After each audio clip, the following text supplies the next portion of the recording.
Lok Sabha seat पर झारखंड मुक्ति मोर्चा का मजबूत दावा शुरू से ही रहा है, जिस वजह से इस बार टुंडी विधायक मथुरा महतो का नाम लगभग फाइनल हो चुका है। पिछली बार के चुनाव में यहां भाजपा समर्थन पार्टी आजसू और झामुमो के बीच ही टक्कर रही है। क्षेत्र में भाजपा समर्थित आजसू को कड़ी टक्कर जेएमएम ने ही दी थी। अब ये बड़ा सवाल उठता है कि झामुमो ने अपनी कमान से मथुरा महतो नाम का तीर निकाल दिया है, पर अभी तक एनडीए से कोई तीर नहीं निकाला है। पर कयास लगाया जा रहा है कि इस बार भी यह सीट आजसू के पाले में ही जाएगा।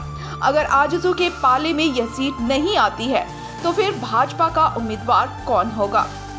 क्या इस सीट पर भाजपा से रविंद्र पांडे उम्मीदवार हो सकते हैं, क्योंकि वे भी अपनी नजर इस सीट पर गड़ाए बैठे हैं। धनबाद, गिरिडीह और बोकारो की 6 विधानसभा सीटों को मिलाकर बने गिरिडीह लोकसभा सीट पर झारखंड मुक्ति मोर्चा जोरदार मुकाबला करती रही है। झारखंड राज्य के गठन होने के बाद से इस सीट पर भाजपा और झामुमो की ही टक्कर होती रही है। राज्य बनने के बाद पहली दफा 2004 में यहां लोकसभा चुनाव हुआ तो झामुमो के टेकलाल महतो ने जीत दर्ज की। टेकलाल ने रविंद्र पांडे को लगभग 1.49 लाख मतों से पराजित किया। 2009 में इस सीट पर फिर से भाजपा के रविंद्र पांडे की सीधी भिड़त झामुमो के टेकलाल से हुई, लेकिन इस बार टेकलाल महतो लगभग 94,000 मतों से पराजित हुए। 2014 के चुनाव में झारखंड मुक्ति मोर्चा ने इस सीट पर उस वक्त डुमरी के विधायक रहे जगन्नाथ महतो को अपना उम्मीदवार बनाया। जगन्नाथ महतो ने भाजपा प्रत्याशी रविंद्र पांडे को कड़ी टक्कर दी। हालांकि मोदी लहर में जगन्नाथ को हार का सामना करना पड़ा। 2014 के चुनाव में रविंद्र पांडे ने जगन्नाथ महतो को लगभग 40,000 मतों से शिकस्त दी।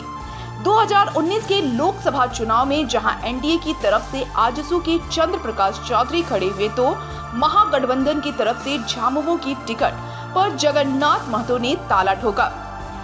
इस चुनाव में फिर से मोदी की लहर चली और चंद्र प्रकाश चौधरी लगभग 58.55% मत मिले और वे विजयी रहे। झारखंड गठन के बाद हुए चुनाव में झामुमो के प्रदर्शन को देखते हुए यह आकलन किया जा रहा है कि ईडी गठबंधन की तरफ से गिरिडीह सीट झामुमो के पाले में जा सकती है। ऐसे में इस बार झामुमो किसे अपना प्रत्याशी खड़ा करती है, यह बड़ा सवाल है।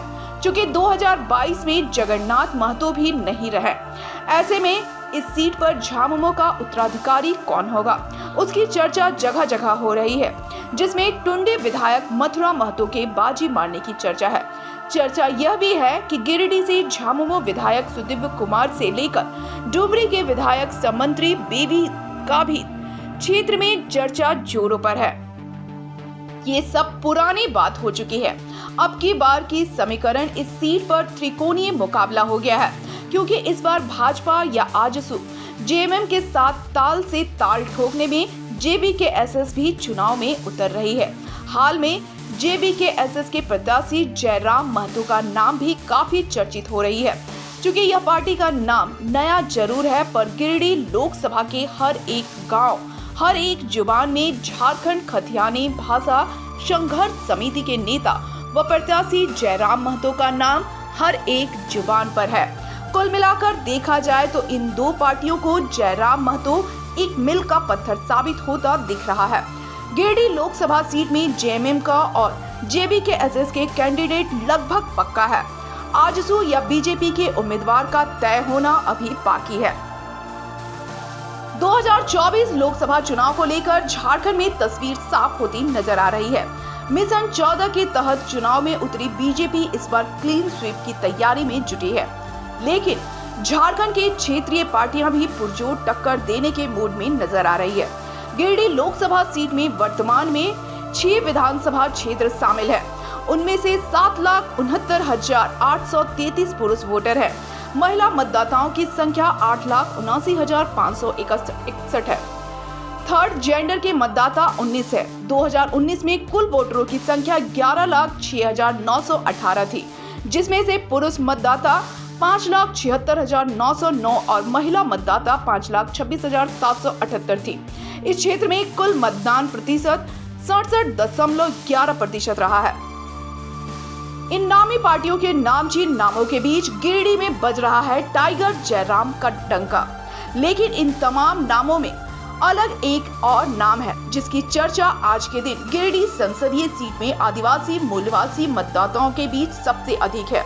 वह नाम है भाषा आंदोलन से सामने आए टाइगर जयराम का।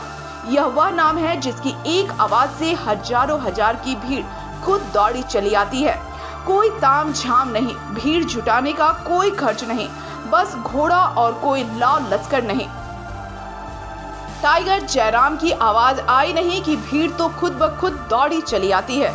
देखना होगा कि झारखंडी अस्मिता की जिस पहचान को लेकर टाइगर जयराम महतो सियासी अखाड़े में एंट्री मारने की तैयारी में है, उसका अंजाम क्या होगा ये तो वक्त बताएगा। लेकिन इतना तो साफ है कि इन सभी स्थापित सियासी दलों उनसे सतर्क रहने की जुगाड़ में, क्योंकि आज उनकी लोकप्रियता लोगों के सिर पर चढ़कर बोल रहा है। कुल मिलाकर आने वाले चुनाव में कौन जीतेगा उनका कहना जल्दबाजी होगा। अभी से ही प्रत्याशी लोभी बनाने में लग गए हैं। आने वाले सियासी ऊंट किस करवट बैठेगा ये तो वक्त ही बताएगा।